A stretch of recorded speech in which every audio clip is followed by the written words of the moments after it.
Clara Whitmore's fingers were so cold she couldn't feel the trigger. 3 men circled the ranch house. One carried a torch. Her husband lay bleeding inside. Her stepson hid in the cellar. And she stood barefoot in the snow, 8 months pregnant, aiming a shotgun she'd fired exactly twice in her life. "Come out, Mrs. Brennan. We just want to talk." She pulled the hammer back. But that moment was 7 months away. This story begins with a woman who had nothing left to lose. Stay with me until the end and comment your city below. Let's see how far this journey travels. The train spit Clara Whitmore onto the platform like something it couldn't stomach. She hit the wooden boards hard. Her flour sack bag split open. Her one spare chemise tumbled into the snow. Ma'am, you all right?" Clara pushed herself up. Her palms were bleeding. She hadn't eaten in 3 days. "I'm fine." She wasn't fine. She was dying. But she'd been dying for 2 years now, and she'd gotten good at pretending otherwise. The station master, a portly man with a walrus mustache, helped her gather her scattered belongings. His eyes went soft with pity when he saw what she owned. 1 chemise, a broken comb, a locket. That was everything Clara Whitmore had left in the world. "You got someone meeting you, ma'am." Clara pulled out the newspaper clipping. The paper was so worn it felt like cloth. "I'm here about this position. Housekeeper, room and board." The station master's face fell. "Oh, Lord. Ma'am, that advertisement's 6 months old. Position's been filled since summer." The words hit Clara like a fist. She'd spent her last dollar on that train ticket. Her last crumb of bread 3 days ago. Her last hope on a 6-month-old advertisement that meant nothing. "I see." Her voice didn't shake. She was proud of that. "Thank you for your time." She walked toward the edge of the platform. Behind her, she heard the station master call out, Ma'am, where you gonna go?" Clara didn't answer. She didn't know. Bitter Creek's main street was a river of frozen mud. Clara's first steps sank to her ankle. The cold shot up her leg like a knife. She yanked her foot free and kept walking. She had nowhere to walk to. But walking was better than standing still. Standing still meant thinking. Thinking meant remembering. Frederick's hands around her throat. The baby she'd lost on the kitchen floor. The creditors pounding on her door the day after the funeral. Keep walking. Don't think. Don't remember. Lord have mercy, Harriet. Look at that. 2 women stood outside the general store. Fine wool coats. Fur muffs. The kind of women Clara used to be. Is that a person or a scarecrow? Harriet, hush. I'm just saying what everyone's thinking. Look at her. She's got no business being here. Someone should call the sheriff. Clara kept her spine straight. Her head up. Words couldn't hurt you if you didn't let them in. She'd learned that lesson married to Frederick. Learned it well. Excuse me. Excuse. The woman named Harriet stepped into Clara's path. Where exactly do you think you're going? Clara stopped. Up close, Harriet had the kind of face that had never known hunger, never known fear, never known what it felt like to have a man's boot on your chest. I'm looking for work, ma'am. Work? Harriet laughed. Looking like that, smelling like that, the only work you'll find in this town is on your back at the saloon. Her friend gasped. Harriet, it's the truth. We don't need her kind here. Drifters bring trouble, disease, sin. Harriet's eyes were hard as river stones. Go back where you came from. Clara's vision was starting to blur. When had she last had water yesterday? The day before? I can't go back. Then keep walking. Walk right through town and out the other side. This place has enough problems without adding you to the list. Clara opened her mouth to respond, but her legs gave out instead. She hit the boardwalk hard. The world went gray, then black, then gray again. Voices swirled above her like smoke. She just collapsed. Don't touch her. She might be diseased. Someone get Doc Whitfield. Why? She's just a vagrant. Let the sheriff deal with her. We can't just leave her in the street, Harriet. Watch me. Footsteps walking away. The rustle of expensive fabric. Clara tried to push herself up. Her arms wouldn't work. This is how I die, she thought. On a boardwalk in a town that doesn't want me. Alone. Just like I always knew I would. Then a shadow fell over her. Heavy boots stopped inches from her face. What happened here? The voice was deep, rough, like gravel dragged over stone. She collapsed, Mr. Brennan, just fell right over. We were about to what? Stand there and watch her freeze to death. Now, Sam, there's no need to get Doc Whitfield. Now. But she's just I said now. Running footsteps. The crowd murmuring. Then, hands under Clara's shoulders, under her knees. Someone was lifting her. I've got you, the gravel voice said. Stay with me. Clara tried to speak, tried to say thank you, tried to say, don't bother, I'm not worth saving. Nothing came out. The world went black. She woke to the smell of coffee and wood smoke. For one perfect moment, Clara thought she was home. Her childhood home in Boston, before Frederick, before everything went wrong. Then she opened her eyes. She was in a bed, a real bed, with a quilt that smelled like cedar. A man sat in a chair by the window watching her. He was the biggest man Clara had ever seen. Shoulders like a draft horse, hands that could crush stone, a face carved from granite, and eyes that were the saddest shade of blue she'd ever seen. You're awake. Clara's throat was too dry to speak. The man stood, poured water from a pitcher, brought it to her. Small sips. Doc says you're half-starved and all the way dehydrated. You drink too fast, you'll bring it right back up. Clara sipped. The water tasted like salvation. Where am I? My ranch, 8 miles outside Bitter Creek. He took the glass back. Name's Samuel Brennan. Most folks call me Sam. How long have I?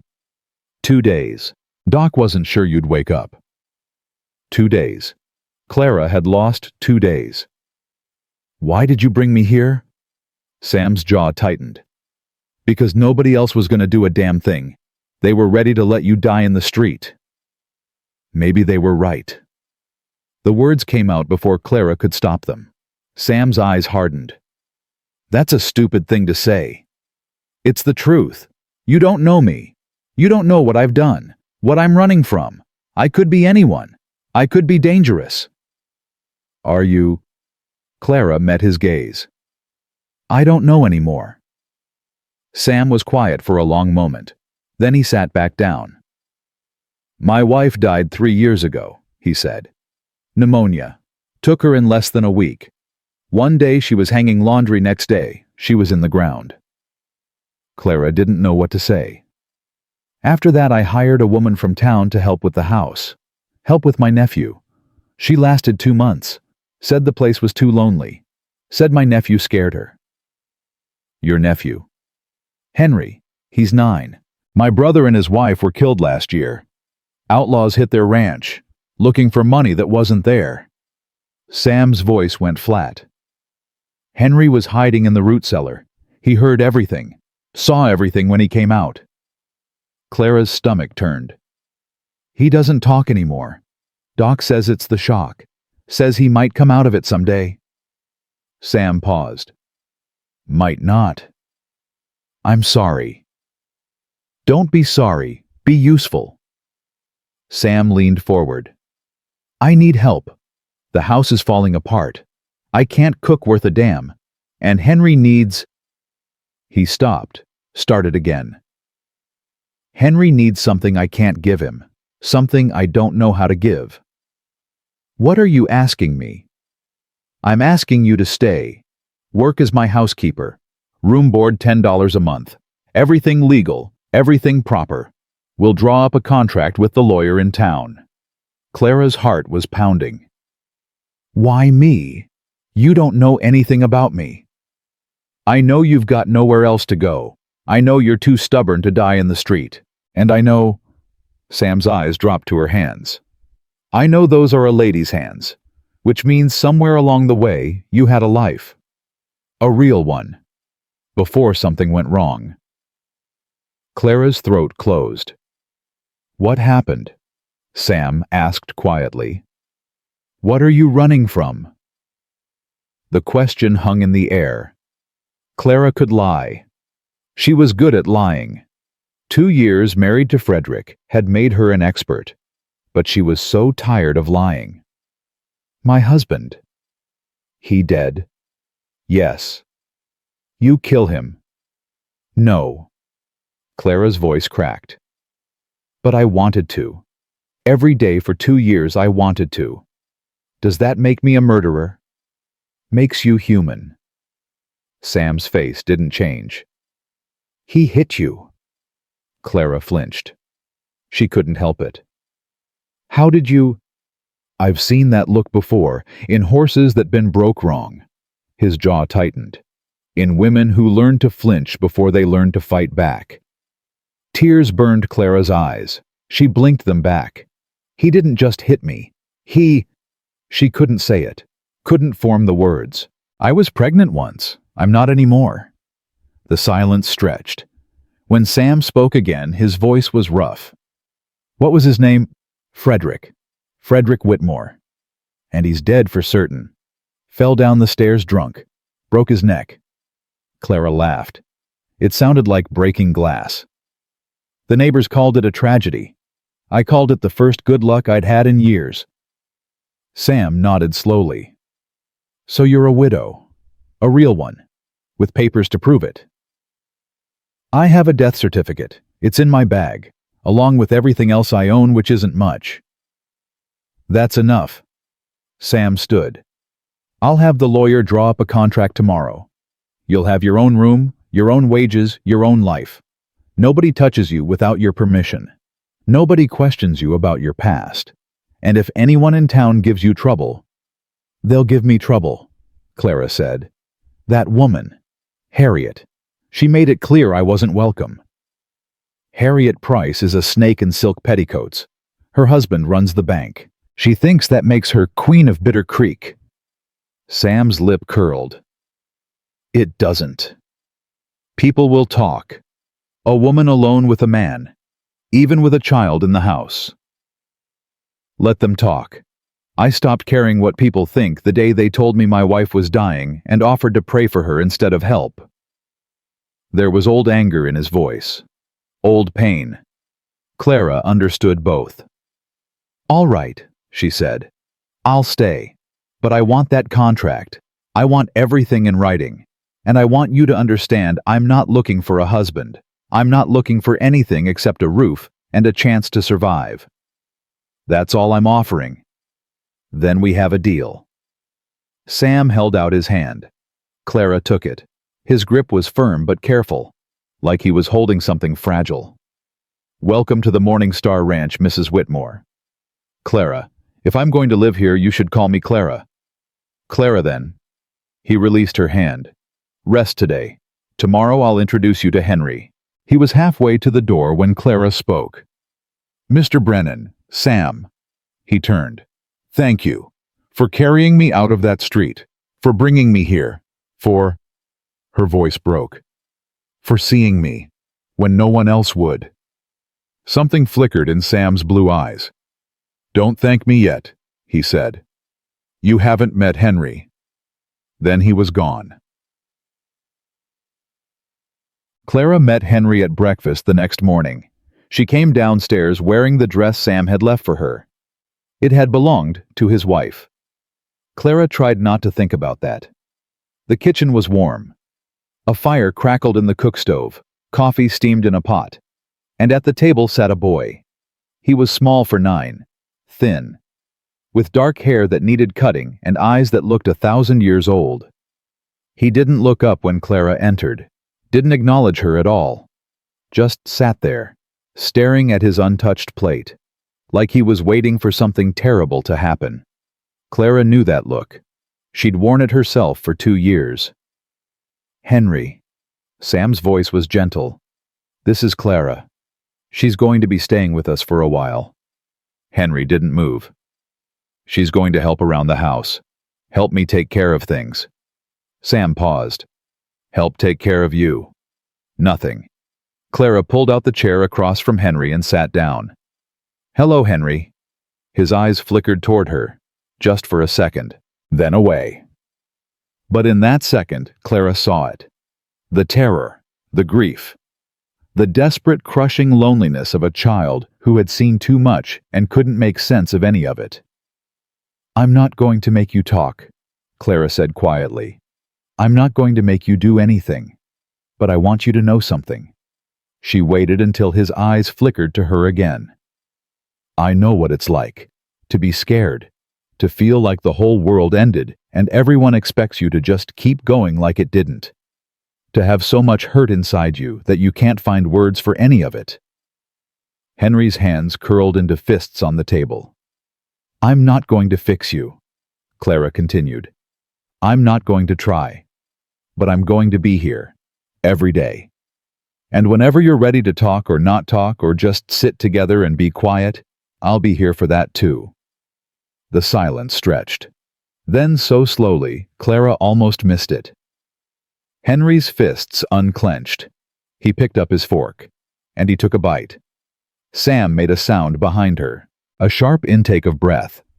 Clara didn't turn around, didn't want to break whatever fragile thread had just formed between her and this broken boy. But she understood. Henry hadn't eaten in front of anyone in a long time. That first week, Clara worked herself to exhaustion. The house was in worse shape than she'd imagined. Dust everywhere. Windows so dirty the light came through brown. A kitchen that hadn't been properly cleaned in what looked like years. But Clara didn't mind. Work meant not thinking. Work meant falling into bed so tired that nightmares couldn't find her. Work meant proving to Sam, to Henry, to herself, that she was worth the space she took up in this world. Henry followed her everywhere. He didn't speak, didn't help. Just watched with those ancient eyes as Clara scrubbed and swept and organized. On the third day, she found his drawings. She was cleaning his room. Sam had given her permission, though he'd warned that Henry didn't like people touching his things, when she discovered a stack of papers under the bed. Clara pulled them out, and her heart stopped. The drawings were violent. A house on fire, bodies on the ground, a small figure hiding in darkness while shadows loomed above. But underneath those older drawings, a family at dinner, a woman with a kind smile, a man lifting a boy onto a horse, before and after, the whole tragedy of Henry's life in crayon and pencil. "Those are mine." Clara spun around. Henry stood in the doorway. His face was pale. His hands were shaking. They were the first words he'd spoken in her presence. "I know," Clara said carefully. "I'm sorry. I shouldn't have looked." "Give them back." She held out the papers. Henry snatched them, clutched them to his chest. "I wasn't trying to take them," Clara said. I saw them, and you weren't supposed to see." "I know. I'm sorry." Henry's eyes were wet. His whole body was trembling. "Nobody was supposed to see. They're mine. They're all I have left. They're—" His voice broke. And then he was crying. Not quiet tears, not dignified sniffles. Great heaving sobs that shook his entire body. Clara didn't think. She just moved. She crossed the room and dropped to her knees and pulled him into her arms. Henry fought her, pushed against her chest, tried to pull away. Clara held on. "I've got you," she whispered. "It's all right. I've got you." And slowly, gradually, Henry stopped fighting. His small arms came up around Clara's neck. He buried his face in her shoulder, and he wept. They stayed like that for a long time. Clara didn't know when Sam appeared in the doorway, didn't know how long he'd been watching. But when Henry's sobs finally quieted, when his grip finally loosened, Clara looked up and saw Sam's face. He was crying too, silent tears running down that granite face. He didn't wipe them away, just stood there, watching his nephew hold on to a stranger like she was the only solid thing in a world that had gone to pieces. That night, after Henry had fallen asleep in Clara's arms on his bedroom floor, neither of them willing to move, Sam found Clara in the kitchen, She was making coffee. Her hands were still shaking. "How did you do that?" Clara didn't turn around. "Do what?" "Get him to cry. Get him to talk. Doc's been trying for a year. I've been trying for a year. And you did it in 3 days." "I didn't do anything." Clara poured the coffee. Her cup rattled against the saucer. I saw his drawings. His whole life is in those drawings. The before and the after. And She stopped. "I understood." "Understood what?" Clara finally turned. Sam stood in the doorway, filling it with his shoulders, his presence, his grief. "What it's like to have your whole world burn down," she said. "And have to keep breathing anyway." Sam was quiet for a long moment. Then he crossed the room. He took the coffee cup from her shaking hands, set it on the counter, and pulled her into his arms. Clara went stiff. Every instinct screamed at her to pull away. Men's arms meant danger. Men's arms meant pain. But Sam just held her, gentle, steady, asking nothing. "Thank you," he said into her hair, "for seeing him when I couldn't." Clara's eyes burned. When was the last time someone had held her like this, like she was worth protecting? Never. The answer was never. She tried to pull back. "I should go to bed." Sam released her immediately, stepped back, put distance between them. "I'm sorry," he said. I shouldn't have." "It's all right." Clara's voice was steady. Her heart was not. "It's been a long day." "Yeah." Sam ran a hand through his hair. "Clara, what you did for Henry today, I won't forget it." "I didn't do it for you. I did it for him." "I know." Sam's eyes met hers. "That's why it matters." He left before she could respond. Clara stood alone in the kitchen, her coffee going cold on the counter. Outside, the wind howled. Inside, something she'd thought was dead began to stir. She told it to go back to sleep. It didn't listen. On Saturday, they went to town. Sam had business with the lawyer. Clara needed supplies, and Henry came because he refused to let Clara out of his sight. He still wasn't talking much. A word here, a word there. But he'd started eating regular meals, started sleeping through the night, started following Clara like a shadow. "Folks are gonna stare," Sam warned as they rode into Bitter Creek. "Gonna whisper. You sure you're ready for that?" Clara sat straight on the wagon seat. "I've survived worse than whispers." "I don't doubt it." They drew attention the moment they hit Main Street. Curtains twitched, doors opened. People found excuses to step outside, and Harriet Price planted herself directly in their path. "Samuel Brennan." Her voice could have frozen water. "I see you've taken in a stray." Sam pulled the wagon to a stop. "Morning, Mrs. Price." "Is it true?" Harriet's eyes raked over Clara. "You've moved this vagrant into your home with a child present." "Mrs. Whitmore is my housekeeper. Everything's legal and proper." "Proper?" Harriet laughed. "There's nothing proper about a woman like her living with a man like you. The whole town is talking.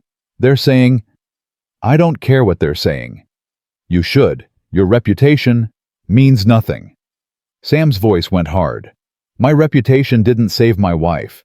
My reputation doesn't help me raise my nephew. My reputation doesn't put food on my table or keep my ranch running." He leaned forward. "So you can take your reputation and your gossip and your small-minded cruelty, and you can choke on it, Mrs. Price." Harriet's face went purple. "How dare you?" "Henry!" Sam's voice softened. "Help Clara down from the wagon. We've got business to attend to." Henry climbed down, held out his hand to Clara. She took it. "This isn't over," Harriet hissed. "My husband is the most powerful man in this town. He can make your life very difficult. Your husband is a cheat and a thief who's been cooking the books at that bank for years." Sam met her gaze. "Don't think I don't know." Don't think the whole territory doesn't know. So you go ahead and make threats, Mrs. Price. But remember who's got more to lose." Harriet went white. She opened her mouth, closed it, then turned and walked away. Clara let out a breath she didn't know she'd been holding. "You shouldn't have done that." "Done what?" "Defended me. Made an enemy." Sam climbed down from the wagon. "She was already an enemy. Now she's just an enemy who knows I won't back down." He looked at Clara. "Nobody talks to my people like that. Nobody." My people. The words hit Clara harder than she expected. She'd been alone for so long, belonged to no one for so long. And now this man, this gruff, broken, tender man, was claiming her. Not as property, not as possession, as family. Henry's hand tightened in hers. "Come on," the boy said. It was the most he'd spoken all day. "Uncle Sam says we're getting peppermint sticks." Clara looked down at his solemn face, at his hand in hers, and something cracked open in her chest, something that had been frozen for a very long time. "All right," she said. "Let's get those peppermint sticks." The lawyer's office was small and dusty. Edwin Marsh was a thin man with wire-rimmed spectacles and ink-stained fingers. He drew up the contract while Clara and Sam sat across from his desk. "Employment agreement," Marsh read aloud. "Room board and wages of $10 per month. Term of employment open-ended. Either party may terminate with 2 weeks' notice." "That's correct," Sam said. "And Mrs. Whitmore, you understand this is purely an employment arrangement. No other expectations implied or intended." Clara's face heated. "I understand perfectly." "Good. Good." Marsh pushed the papers across his desk. "Sign here and here." Clara signed her name. Her hand was steady. When she looked up, Sam was watching her. "Thank you," she said quietly, "for making this official, for giving me—" She stopped. "For giving me a chance." "You gave yourself the chance," Sam said. "You walked into this town with nothing. You could have given up. You didn't." "I thought about it. Giving up. But you didn't." "No." Clara met his eyes. "I didn't." Marsh cleared his throat. "If that's all, I have other clients. One more thing." Sam pulled out a folded paper. "I need you to look at this. Tell me if it's legal." Marsh took the paper, read it. His face changed. "Where did you get this?" "It came in the mail last week, from the bank." "Sam, this is—" Marsh lowered his voice. "This is a demand for accelerated payment on your loan. They're claiming you're 3 months behind." "I'm not behind. I paid on time. Every month. According to this, your last 3 payments were never received." Clara watched Sam's face go hard. "That's a lie." "I believe you. But proving it—" Marsh shook his head. "Victor Shaw handles all the bank's legal work. He's the one who drew up this demand. And Victor Shaw doesn't make mistakes." "No," Sam said quietly. "He makes choices. There's a difference." Clara's stomach tightened. "Who is Victor Shaw?" "Harriet Price's brother-in-law, the bank's lawyer." Sam stood. "And apparently the man who's trying to steal my ranch." The ride home was silent. Henry fell asleep in the back of the wagon, wrapped in blankets, exhausted from the excitement. Clara sat beside Sam, watching the winter landscape roll by. Finally, she spoke. "What happens if they take the ranch?" "They're not taking the ranch." "But if they do, what happens to Henry? What happens to—" She stopped herself before saying you. Sam's hands tightened on the reins. "My brother bought that land with blood and sweat. Built that house with his own hands. He's buried there. Margaret's buried there." His jaw clenched. "Nobody's taking it. I don't care what I have to do." "How much do you owe?" $300. That's what they're claiming. Plus interest and fees." "Do you have it?" "No." The word was bitter. "I've got maybe 50 in savings. The cattle won't sell till spring, and the bank knows it. That's why they're doing this now. Winter, when I'm trapped. Clara's mind was racing. I have $40. Sam looked at her sharply. What? Hidden in my bag. I took it before I left Boston. It's everything I had left after Frederick's creditors took the rest. I can't take your money. You're not taking it. I'm offering it. Clara faced him. You gave me a home when I had nothing. You gave me a chance when no one else would. If I can help save this place. Clara. Let me finish. Her voice was firm. I know what it's like to lose everything. I won't let that happen to you. To Henry. To... She gestured at the landscape around them. To this. Sam was quiet for a long moment. $90, he finally said. With your 40 and my 50. We're still 200 short.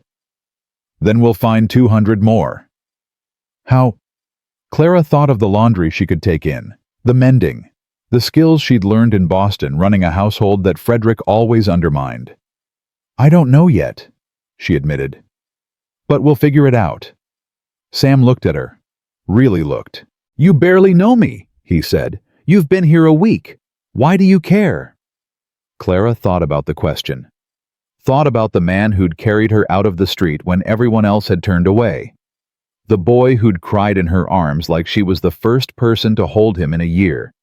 The house that was starting to feel like something she'd never had before. Home. Because you saw me, she said simply. When no one else would. And that's not nothing, Sam. That's everything. The wind picked up. Snow began to fall. And Sam reached over and took Clara's hand. He didn't say anything. He didn't have to. His grip said it all. They rode the rest of the way home in silence. But it wasn't an empty silence. It was a beginning. The snow didn't stop for 3 days. Clara watched it pile against the windows, drift against the barn doors, bury the world in white silence. Inside the house she worked, scrubbed floors until her knuckles bled, washed windows until her arms ached, cooked meals that Sam ate without complaint and Henry ate without being asked. Small victories. She was learning to count them. On the 4th morning, she found Henry sitting at the kitchen table before dawn. He had paper spread out in front of him, pencils, crayons. He was drawing. Not the violent images Clara had found before. Something different. A woman with brown hair standing at a stove. A man carrying firewood. A boy sitting by a window watching the snow. That's beautiful, Clara said softly. Henry's hand stopped moving. He didn't look up. It's us, he said. It's our house now. Clara's chest tightened. Our house. She sat down across from him, watched him add details. Smoke curling from the chimney, a cat that didn't exist yet, curtains in the windows. Can I tell you something? Clara asked.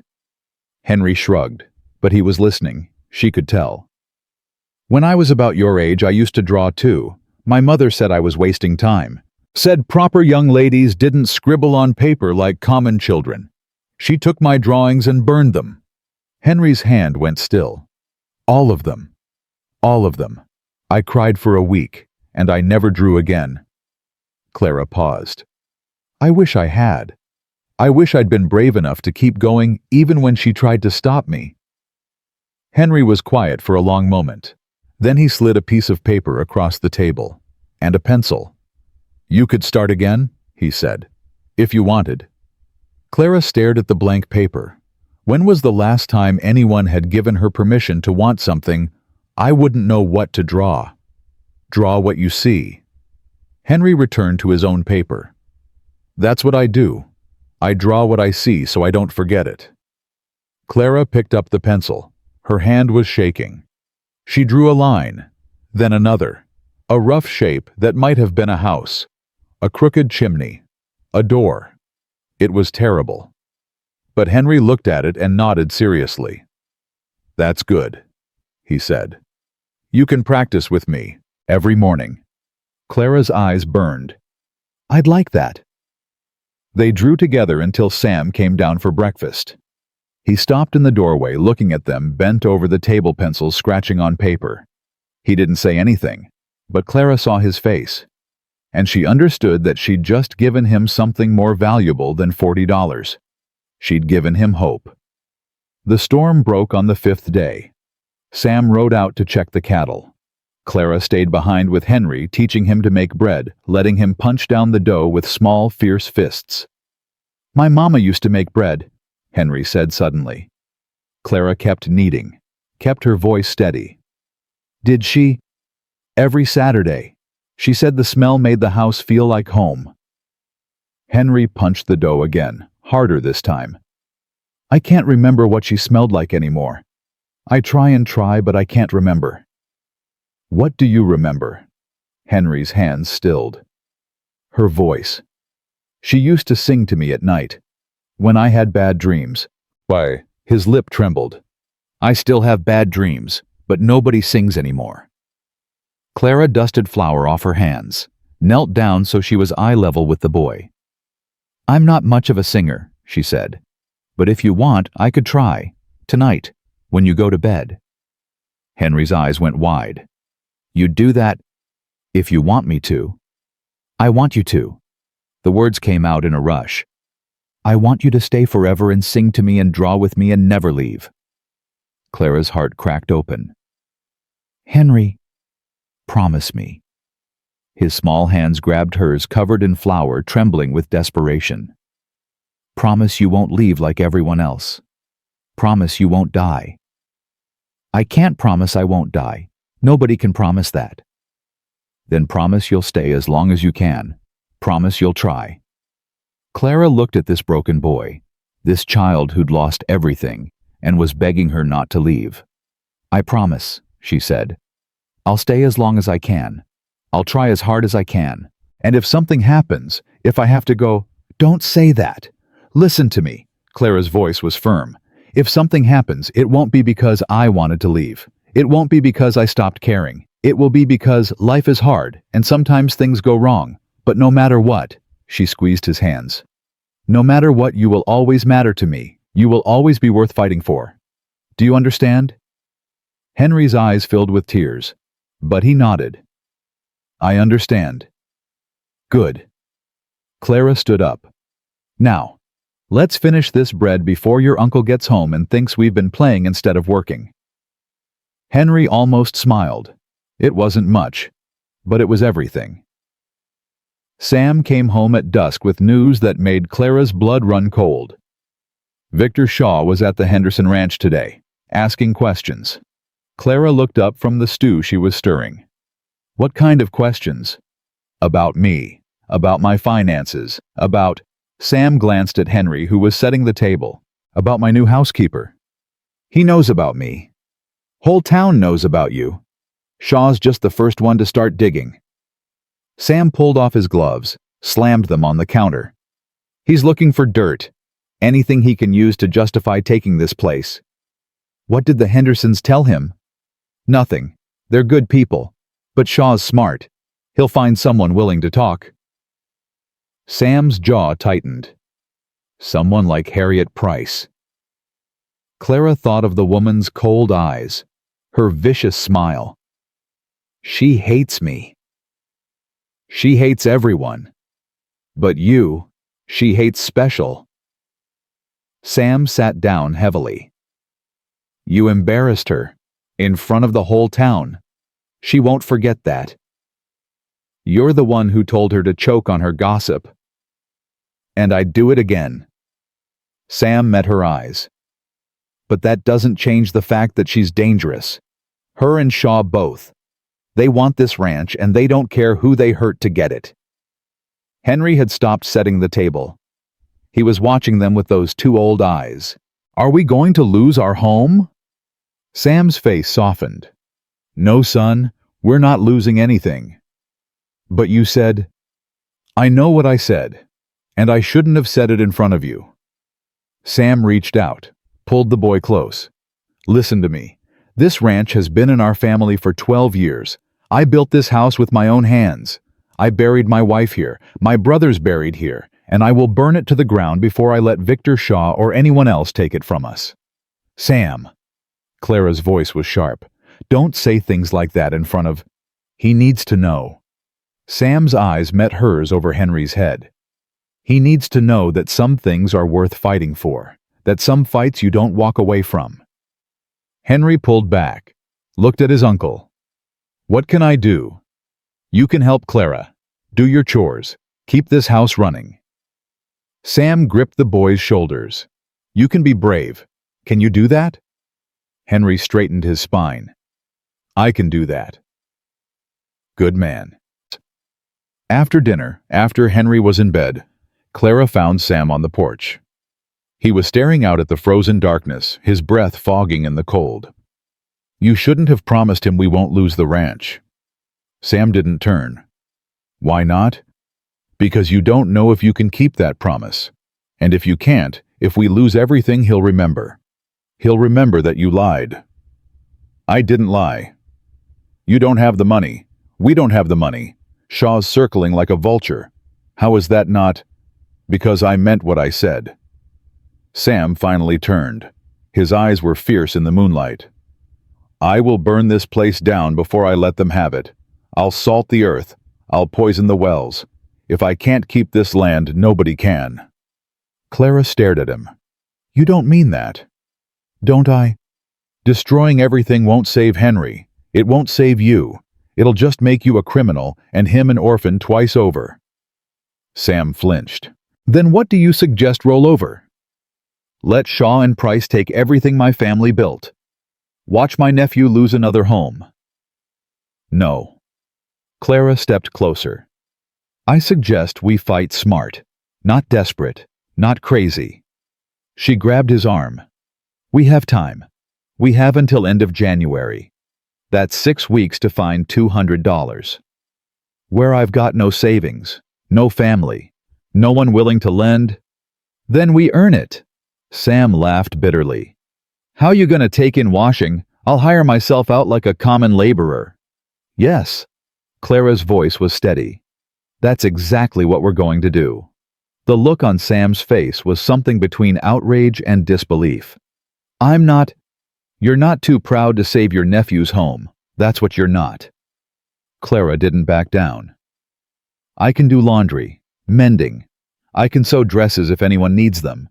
You can hire out for fence work, barn raising, anything that pays. We do whatever it takes." "People will talk." "People are already talking. Let them talk while we save our home." Sam stared at her. Something shifted in his expression.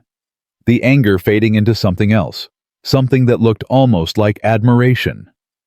"You really believe we can do this?" "I believe we have to try." Clara met his gaze. "I didn't survive Frederick and Boston and that train ride from hell just to give up now. I didn't find—" She stopped herself. "I didn't find this place just to watch it slip away." "Find what place?" Clara's heart was pounding. "This place, this ranch, this—" She couldn't say family. It was too soon, too much. "This chance." Sam was quiet for a long moment. Then he nodded. "All right. We do it your way. Work ourselves to the bone. Save every penny." He paused. "And if it's not enough, then at least we'll know we tried." Sam held out his hand. Clara took it. His grip was warm despite the cold, strong despite the fear. "Partners," he said. "Partners." They shook on it, and something that had been broken in Clara began to mend. The next morning, Clara started spreading the word. She walked to the Henderson Ranch 3 miles through the snow and offered her services. Laundry, mending, fair prices. Mrs. Henderson looked at her with suspicious eyes. "You're Sam Brennan's housekeeper." "Yes, ma'am." "The one Harriet Price has been telling stories about." Clara kept her chin up. "What kind of stories?" "The kind no decent woman would repeat." Mrs. Henderson's lips pursed. "But I've known Sam Brennan for 10 years. He's a hard man, not an improper one." "No, ma'am, he's not." "And you're really just his housekeeper?" I'm really just his housekeeper." Clara met the woman's eyes. "I'm also a widow trying to make an honest living. I can't change what people say about me, but I can work hard and treat people fair. That's all I'm offering." Mrs. Henderson was quiet for a long moment. Then she sighed. "I've got 3 shirts need mending, and a pile of sheets I've been meaning to wash for a month." She paused. "Can you have them done by Friday?"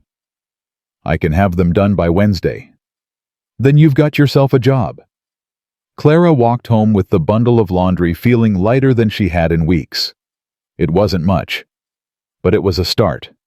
Word spread faster than Clara expected. Within a week, she had more work than she could handle. Shirts and sheets and dresses and curtains. Women who would never speak to her in public sent their husbands with bundles of dirty laundry. Ranchers' wives who couldn't manage their mending paid Clara to do it instead. She worked from dawn to midnight.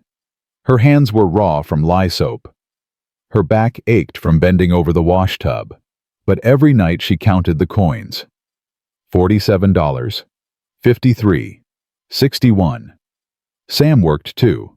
He hired out to every ranch in the valley, mended fences in the freezing cold, helped with cattle drives, came home so exhausted he could barely eat before falling into bed. But every night he added to the pile. $18, $25, $32. Henry helped however he could, fed the chickens, gathered eggs, kept the fire going so Clara could focus on her washing. And every night before bed he sat with Clara at the kitchen table, drawing. "That's Uncle Sam," he said one evening, pointing to a figure in his sketch. "And that's you. And that's me." Clara looked at the drawing. 3 figures standing in front of a house, holding hands, a family. "It's beautiful, Henry. It's what I want." He added smoke to the chimney. "It's what I want to be real." Clara's throat closed. "It is real," she said softly. "It already is." Henry looked up at her. "Promise?" "Promise." The moment was broken by the sound of horses outside. Clara went to the window. Her heart stopped. 3 riders in the yard, and one of them was wearing a suit. "Victor Shaw," she breathed. Sam was already at the door, rifle in hand. "Stay inside. Keep Henry away from the windows." "Sam, I mean it." His eyes were hard. "Whatever happens, you stay inside." He stepped onto the porch before Clara could argue.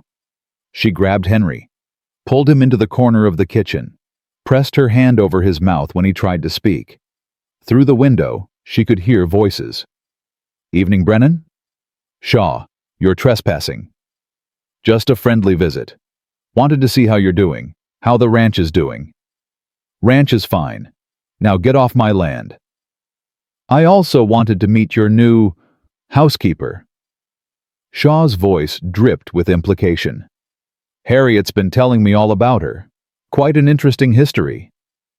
"Mrs. Whitmore's history is none of your business." "Everything about this ranch is my business, until you pay what you owe." Clara's hands tightened on Henry's shoulders.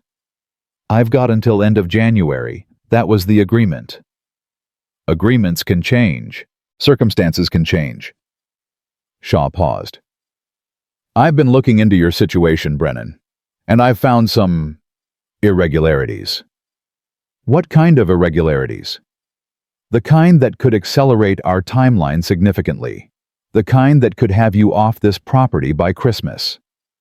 Henry whimpered against Clara's palm. She held him tighter. "You're bluffing," Sam said. "Am I? I've got bank records, payment records, witnesses willing to testify that you've been less than honest in your dealings. Those witnesses are liars. Maybe, but a jury doesn't know that. A judge doesn't know that." Shaw's voice went silky. "Here's what I'm offering. Sell me the ranch now. Fair price. Enough to clear your debt and give you a fresh start somewhere else. You and the boy and your housekeeper. And if I refuse, then we do this the hard way. Court dates, legal fees, depositions. By the time it's over, you'll have nothing. Not even the clothes on your back." Silence. Clara couldn't breathe. Then Sam's voice, cold as the winter night. "Get off my land, Shaw, and don't come back unless you've got papers signed by a judge. You're making a mistake. The only mistake I made was letting you ride in here without shooting you on sight. Now leave, before I change my mind." A long pause, then the sound of horses turning, riding away. Sam came back inside. His face was white. "He's going to destroy us," Clara said.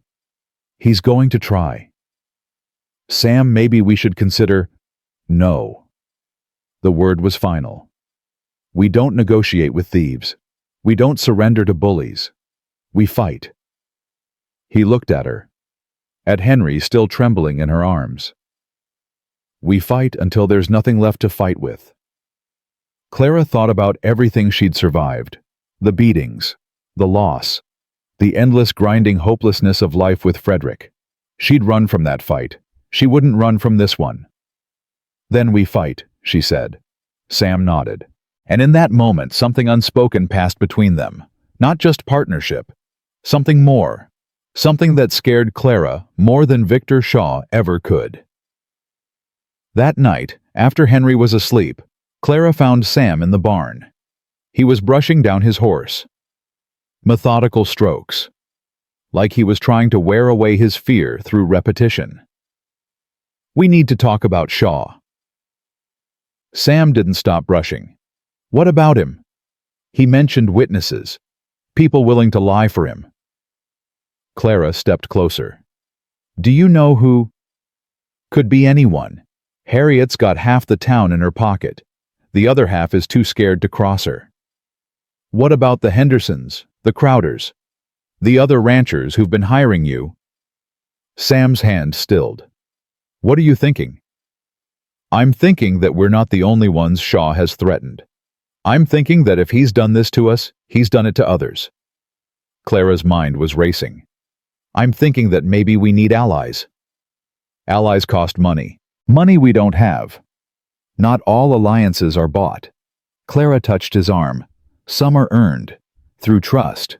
Through proving you're worth standing with." Sam turned to face her. In the dim lamplight, his eyes were impossibly blue. "You really think people would stand with us?" "I think they might, if we give them a reason." Clara took a breath. "I think we need to find out what Shaw's done to other people. Collect their stories. Build a case." "That sounds like lawyer work." "Then we find a lawyer." "With what money?" "We'll figure it out." Clara's voice was fierce. "We've figured everything else out. We'll figure this out too." Sam stared at her for a long moment. Then slowly he reached up, touched her face. Clara's heart stopped. "Why are you doing this?" His voice was rough. "You could leave, walk away, find somewhere easier to survive." "I don't want easier." The words came out before Clara could stop them. "I want this. This ranch. This fight. This—" She couldn't say it. Couldn't name what was growing between them. "This life." Sam's thumb traced her cheekbone. "Clara." "Don't." She pulled back. "Don't say anything. We can't— this isn't—" "I know." Sam's hand dropped. "I know it isn't. But I need you to understand something." "What?" "When Shaw comes for us, and he will come, I'm not just fighting for this ranch. I'm not just fighting for Henry." His eyes burned into hers. "I'm fighting for you too, whether you want me to or not." Clara's breath caught. "Sam, you don't have to say anything. You don't have to feel anything. But you should know." He stepped back, put distance between them. "You matter. To Henry. To this place." He paused. "To me." Then he walked past her into the night, leaving Clara alone in the barn with a heart that wouldn't stop racing, and a fear that had nothing to do with Victor Shaw. Clara didn't sleep that night. She lay in bed, staring at the ceiling, replaying Sam's words over and over. You matter. To Henry. To this place. To me. What was she supposed to do with that? She'd sworn never to let another man close, never to trust, never to risk the kind of pain Frederick had taught her so well. But Sam wasn't Frederick. Sam was steady where Frederick had been volatile, gentle where Frederick had been cruel. Sam asked permission. Sam listened. Sam saw her, and that terrified her more than any fist ever had. Morning came gray and cold. Clara was already in the kitchen when Sam came down. She didn't look at him. Couldn't look at him. Coffee's ready, she said. Clara, we should talk about Shaw, about finding allies. She kept her back to him, kept her voice steady. I was thinking we could start with the Hendersons. See if they know anyone else he's threatened. Silence stretched between them. Then Sam sighed. All right, we'll ride out there this afternoon. Clara finally turned. His face was carefully blank. Whatever he'd felt last night, he'd buried it. Good. That was good. I'll have Henry's lessons done by noon, she said. We can go after that.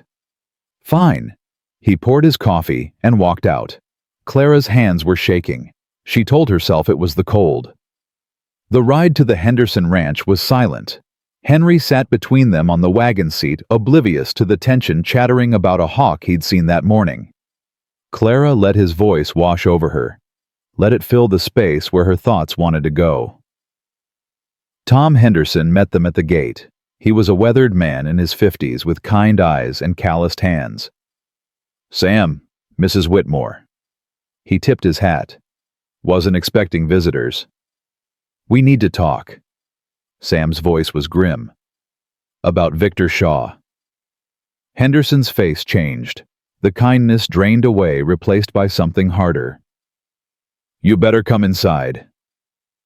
They left Henry with Mrs. Henderson in the kitchen, then followed Tom into his study. He closed the door behind them.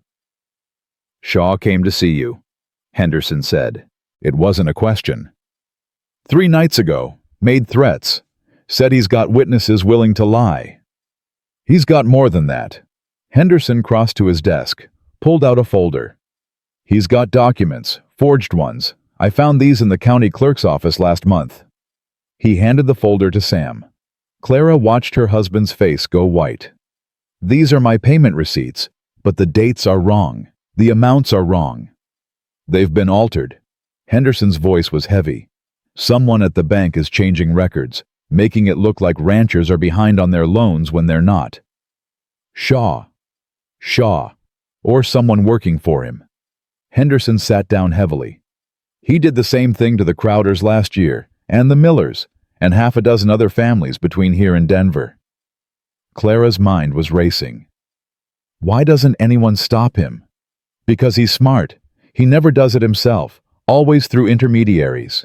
And by the time people realize what's happening, they've already lost their land. There has to be a way to prove it, Clara said. If he's forging documents, there must be evidence, original records somewhere. Henderson shook his head. The originals are at the bank, and the bank is controlled by Edgar Price, Shaw's brother-in-law. So they're all in it together. Sam's voice was tight with fury. The whole damn family. The whole damn town near enough. Henderson leaned forward. But here's the thing. Shaw's getting greedy. He's moving too fast, threatening too many people at once. And some of us have been talking. Talking about what? About fighting back. Henderson's eyes met Sam's. There's a meeting tomorrow night, at the old Miller barn. Every rancher Shaw's threatened is going to be there. We're going to figure out how to stop him. Clara's heart jumped. You're organizing? We're trying. But we need people willing to stand up. People willing to take risks. Henderson looked at Sam. You in? Sam didn't hesitate. I'm in. They rode home as the sun was setting. Henry had fallen asleep against Clara's shoulder, worn out from playing with the Henderson children. This changes things, Clara said quietly. Maybe. If there are enough of us, if we can prove the forgeries, it's still Shaw's word against ours. Shaw's lawyers against whatever we can scrape together. Sam's jaw was tight. We need more than witnesses. We need evidence. Then we find evidence. Sam glanced at her. You sound like you've got a plan. Not yet. Clara's mind was turning. But I'm working on one. They pulled into the yard just as full dark fell. Sam lifted Henry down, carried him inside, put him to bed. Clara waited in the kitchen. When Sam came back down, his face was troubled. There's something I need to tell you. Clara's heart stopped. What? About Margaret? About why? He stopped. Started again. About why I understand what you're running from. Sam, you don't have to. I do. He sat down across from her. His hands were shaking. Margaret wasn't just sick when she died. She was sick because I couldn't protect her. Clara went still. There was a man. Before we were married. He wanted Margaret, and she didn't want him. He didn't take kindly to rejection. Sam's voice was rough. He came to our ranch one night, drunk, angry. He couldn't finish. I stopped him, beat him half to death. Should have killed him, but Margaret begged me not to. Said it would make me as bad as him. Sam's hands curled into fists. He left town after that. But the damage was done. Margaret was never the same. Scared all the time. Jumping at shadows. And when she got sick, she didn't have the strength to fight it. Sam. I watched my wife die because some bastard thought he had a right to her. Because I wasn't there when it mattered. Because I failed her. His eyes met Clara's. I won't fail again. I won't let anyone hurt the people I care about. Not Shaw, not anyone. Clara's throat was tight. What happened to the man? The one who hurt her? Dead. Killed in a bar fight 2 years later. Sam's expression was blank. I wasn't sorry. You shouldn't be sorry. I should have protected her. Should have seen it coming. You can't protect everyone from everything. Clara reached across the table, took his hand. Some things happen no matter how hard we try to stop them. Like what happened to you. Clara's breath caught. Frederick didn't start out cruel. When I met him, he was charming, attentive, everything a young woman dreams of. Her voice was barely a whisper. The first time he hit me was 6 months after our wedding. I'd burned the roast. He apologized after, cried, said it would never happen again. But it did. It always does. Clara's eyes were dry. She'd cried herself out years ago. The second time was worse, and the third. And after a while, I stopped counting, stopped hoping, just tried to survive. Sam's grip on her hand tightened. And the baby. Clara flinched. He pushed me down the stairs, said I'd gotten clumsy, said I should be more careful. Her voice broke. I was 5 months along. She would have been a girl. Sam stood up so fast his chair crashed backward. Clara, don't. She held up her hand. Don't say you're sorry. Don't say it wasn't my fault. I've heard it all before and none of it helps. What helps? This. Clara gestured around them. This place, this life, you and Henry and... She stopped. Knowing that I survived, knowing that I got out, knowing that every day I wake up free is a day Frederick didn't win. Sam crossed to her, pulled her to her feet. He didn't win, he said fiercely.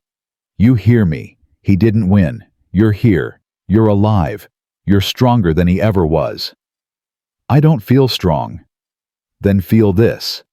Sam cupped her face in his hands. Feel me telling you that you're the bravest woman I've ever known, that every day I watch you work and fight and care for Henry, I'm more amazed, that you walked into my life with nothing and gave me everything. Clara's heart was pounding. Sam, I know you're scared. I'm scared too, but I'm more scared of losing you than I am of loving you. His thumb traced her cheekbone. So, I'm going to kiss you now. And if you want me to stop, just say the word. He waited. Clara didn't say the word. His lips touched hers gentle at first, questioning, giving her time to pull away. She didn't pull away. Her hands came up to grip his shirt, pulling him closer. The kiss deepened. Sam's arms wrapped around her, strong and warm and safe. This was nothing like Frederick's kisses. Those had been demands, claims of ownership. This was a question, an offering, a promise. Clara was drowning in it, losing herself in it. For the first time in years, she felt something other than fear. Then a scream shattered the night. They broke apart. Sam was running before Clara could process what was happening. Henry. She followed him up the stairs, her heart in her throat. Henry was thrashing in his bed, caught in the grip of a nightmare. His eyes were open but unseeing. His screams were wordless animal sounds of pure terror. Henry! Sam grabbed the boy's shoulders. Henry, wake up, you're safe. But Henry couldn't hear him. He was lost in whatever horror his mind had conjured. Clara pushed past Sam, sat on the bed, pulled Henry into her arms. I've got you, she whispered. I've got you, sweetheart. You're safe. You're home. I'm here. Henry fought her for a moment. Then his thrashing slowed. His screams faded to whimpers. Clara, I'm here. I'm right here. His small arms wrapped around her neck. He buried his face in her shoulder. They were hurting them again. Mama and Papa, and I couldn't stop them. I tried, but I couldn't. Shh. It was just a dream. Just a bad dream. It felt real. I know, but it's over now. You're safe. Clara held him until his breathing steadied, until his grip loosened, until sleep reclaimed him gentle this time. She laid him back against his pillow, pulled the covers up to his chin. Sam stood in the doorway watching. This happens every few weeks, he said quietly. Nothing I do helps. You do help, just by being here. Clara smoothed Henry's hair back from his forehead. He needs to know he's not alone. That's all any of us need. Sam's eyes met hers across the dark room. Clara, what happened downstairs? I know. She stood, walked toward him. We should talk about it. Should we? Probably not. She stopped in front of him, so close she could feel his warmth. But I don't want to talk right now. What do you want? Clara thought about all the reasons she should walk away. The fear, the uncertainty, the promise she'd made to never let another man close. Then she thought about Sam's hands on her face, his lips on hers, the way he'd made her feel safe for the first time in years. I want to not be scared, she said, just for tonight. Sam reached for her, and Clara let herself be held. The meeting at the Miller barn changed everything. 23 ranchers showed up. Some Clara recognized from her laundry rounds.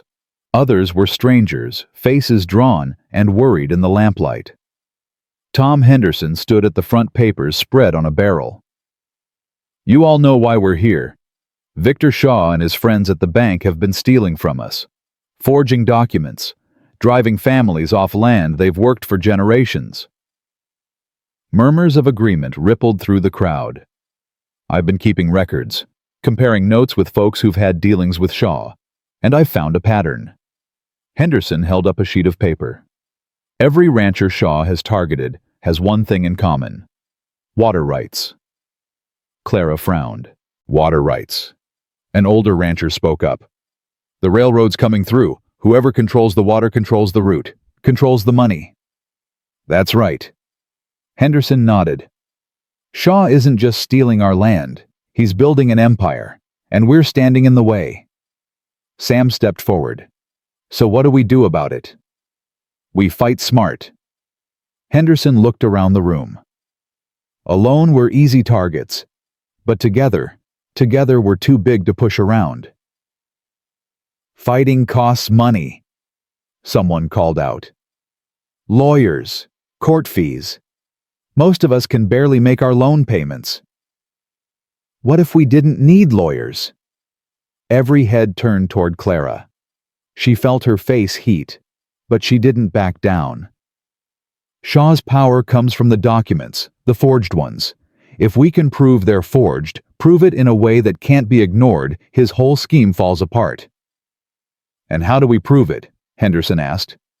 The originals are at the bank, but the copies went to the county clerk, and Shaw isn't the only one who can access those records. Clara's mind was racing. What if someone went to Denver, to the territorial archives? They keep duplicates of all official documents. Silence. Then Sam spoke. She's right. If the Denver records don't match the bank's records, that's proof of forgery. Real proof. It's a 3-day ride to Denver, someone objected. In winter, through mountain passes. I'll go, Sam said. Sam, no. Clara grabbed his arm. You can't leave the ranch. Can't leave Henry. What choice do I have? I'll go. The words were out before Clara could stop them. Everyone stared at her. You, Henderson's voice was skeptical. With all due respect, ma'am, that's a hard ride. Dangerous. I know how to ride. I know how to survive. Clara lifted her chin. And Shaw's men won't be looking for a woman. They'll be watching Sam, watching you. But me. She smiled grimly. I'm just a housekeeper. Sam's face was troubled. Clara, I can't let you. You're not letting me do anything. I'm choosing. She faced him. You said we're partners. This is me being a partner. Let me do this. The room was silent. Then Tom Henderson nodded slowly. The lady's got a point. Shaw's not expecting her. And if she can get those documents, I'll get them.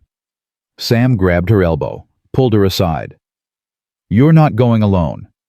Sam, I mean it. If you're going to Denver, you're taking someone with you. Who? You can't leave Henry. I'll go with her. A woman's voice came from the back of the crowd. Clara turned. Ellie Parker, the widow who ran the boarding house in town, stepped forward. She was 50 years old, with steel gray hair and eyes that missed nothing. I've got business in Denver anyway. And 2 women traveling together won't raise any eyebrows. Sam looked at Clara, at Ellie, back at Clara. You're sure about this? Clara thought about everything she'd survived, everything she'd overcome, I'm sure. They left at dawn 2 days later. Clara had spent the night before preparing, packing supplies, studying maps, saying goodbye to Henry. You'll come back, he'd asked, his eyes huge and worried. I'll come back, I promise. Cross your heart. Cross my heart. He'd hugged her so tight she could barely breathe. Now she sat on horseback at the edge of the ranch, looking back at the house, at Sam standing on the porch. He walked toward her, reached up, took her hand. Be careful. I will. If anything feels wrong, you turn around. You hear me? Don't take risks. Sam. Clara squeezed his fingers. I survived Frederick. I survived Boston. I survived that train ride to nowhere. I can survive a trip to Denver. That's not what I'm worried about. Then what? Sam's jaw worked. I'm worried about what happens if you don't come back. To Henry. To the ranch. He paused. To me. Clara's heart clenched. She leaned down from the saddle, pressed her forehead to his. I'm coming back, she whispered. That's a promise I intend to keep. Then she straightened, gathered her reins. Ellie was already waiting at the gate. Ready? The older woman asked. Clara looked at Sam one last time. Then she turned her horse toward the mountains. Ready. The road to Denver was exactly as hard as everyone had warned. They pushed through snowdrifts and frozen streams, camped in abandoned barns and under rock overhangs, ate cold beans and stale bread because building a fire would draw too much attention. On the second night, Ellie finally asked the question Clara had been dreading. You love him, don't you? Clara's hands stilled over the saddle she was mending. I don't know what I feel. That's a lie. Ellie's voice was matter-of-fact. I've been watching you two dance around each other for weeks. The whole town's been watching. The whole town has opinions about everything I do. True enough. Ellie leaned back against her saddle. But for what it's worth, I think you're good for each other. Both carrying wounds. Both too stubborn to let those wounds win." Clara was quiet for a long moment. "I was married before," she finally said. "To a man who hurt me. Every day for 2 years. I know. You know. I've seen enough beaten women to recognize the signs." Ellie's eyes were gentle. "The way you flinch at loud noises. The way you always know where the exits are. The way you never fully relax, even when you're safe." Clara's throat tightened. "I'm afraid," she admitted. "Afraid that if I let Sam in, if I let myself love him, he'll turn into Frederick. Or I'll turn into the woman I was with Frederick. Weak, helpless, trapped." "Were you weak?" "I stayed." "Staying isn't weakness, it's survival."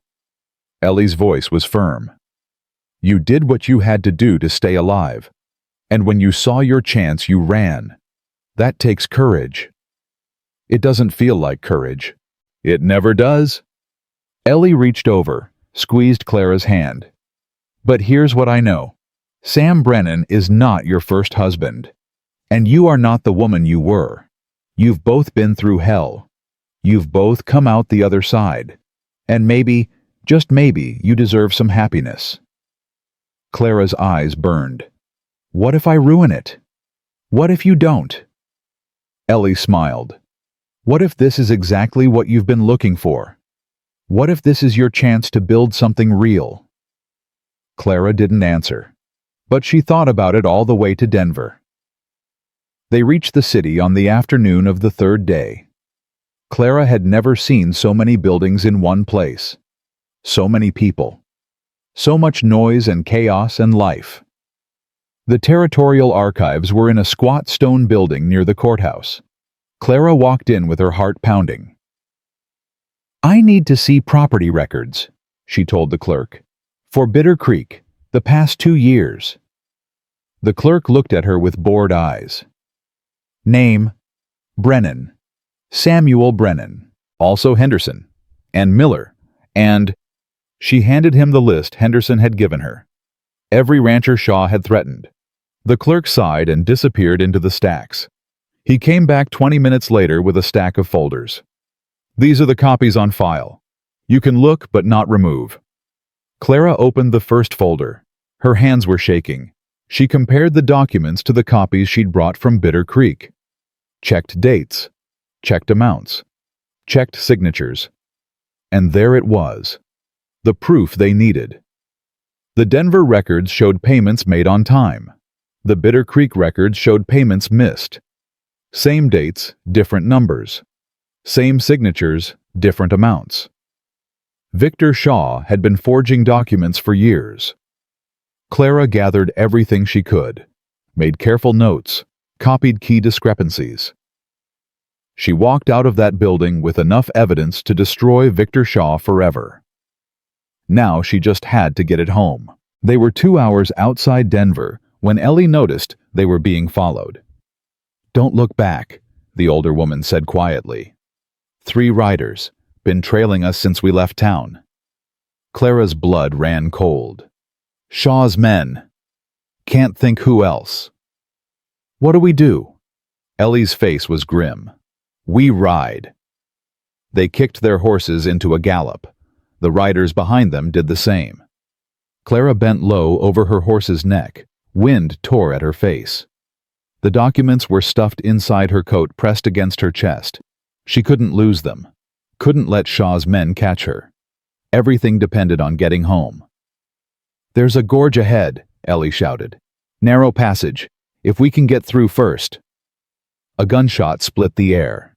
Clara's horse screamed and stumbled. She flew from the saddle. The ground rushed up to meet her.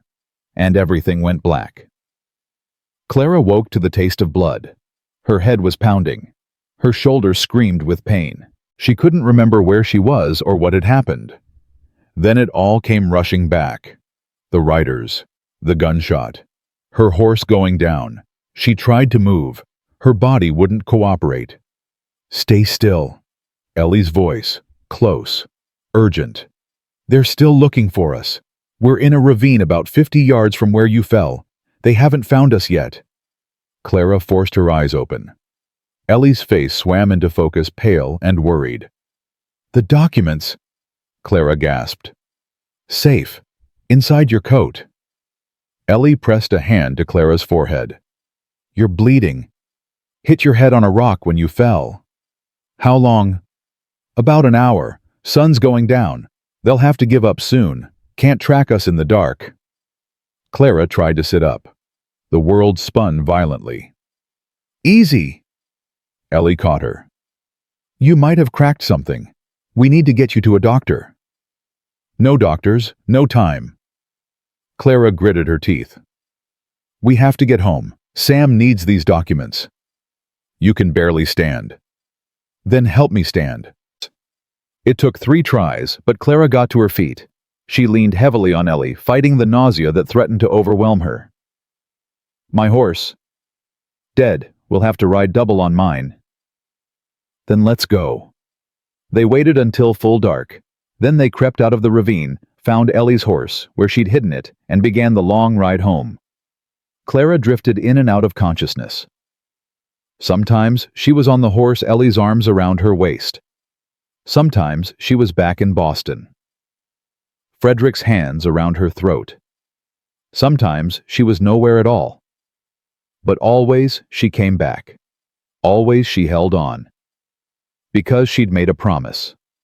And she intended to keep it.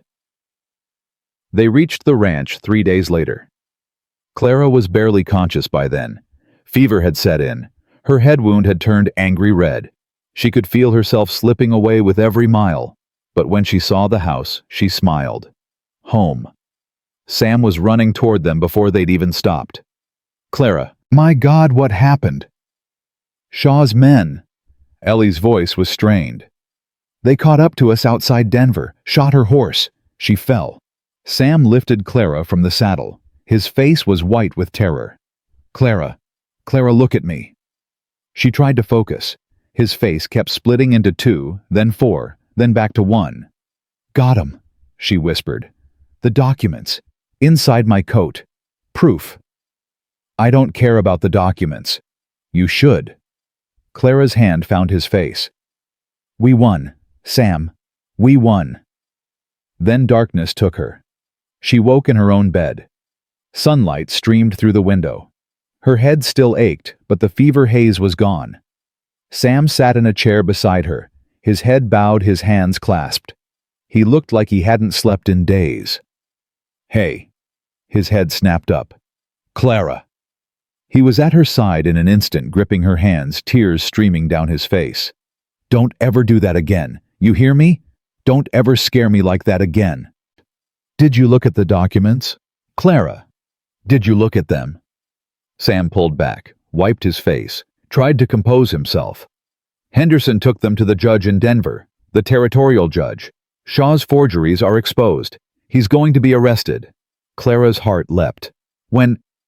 Today, the judge is sending marshals. It's over, Clara. We won. She tried to sit up. Her head swam, but she pushed through. Henry. Downstairs, worried sick.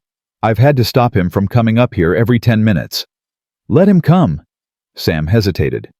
You need rest. I need to see him. Clara's voice was firm. I promised I'd come back. I keep my promises. Sam's jaw worked. Then he nodded and left the room. Seconds later, Henry burst through the door. Clara! He threw himself onto the bed, wrapping his arms around her, sobbing into her shoulder. You came back! You came back! You came back! Clara held him tight. I told you I would. I thought you were dead. Uncle Sam kept saying you'd be okay, but I could see he was scared, and I thought, I'm not dead, I'm right here, and I'm not going anywhere. Henry pulled back. His face was tear-streaked, but fierce. Promise. I already promised you once. Don't you trust me? I trust you. Henry sniffled. I can't lose anyone else. I can't. You won't. Clara cupped his face in her hands. We're a family now, real family, and families stick together. Henry's eyes widened. Real family. If you'll have me. The boy threw his arms around her again. I'll have you, he whispered. I'll have you forever. Over his head, Clara saw Sam standing in the doorway. His eyes were shining. She smiled at him. And for the first time since she'd stepped off that train in Bitter Creek, Clara felt like she was exactly where she belonged. The next week passed in a blur of recovery and revelation. Victor Shaw was arrested on a Thursday morning, dragged from his office by federal marshals, while half the town watched. Harriet Price tried to intervene, screaming about lawyers and rights and her husband's connections, but nobody listened. The evidence was too damning. Clara had done her job too well. Edgar Price resigned from the bank the following day. His wife stopped showing her face in public. The whole rotten empire came crashing down. And Tom Henderson walked into the Brennan kitchen with a bottle of whiskey and the biggest grin Clara had ever seen. It's official, he said. Every forged document has been invalidated. Every rancher Shaw threatened is getting their land back. And you? He pointed at Clara. You're a hero.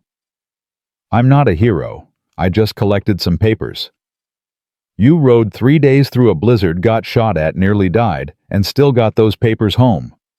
Henderson laughed. If that's not heroic, I don't know what is.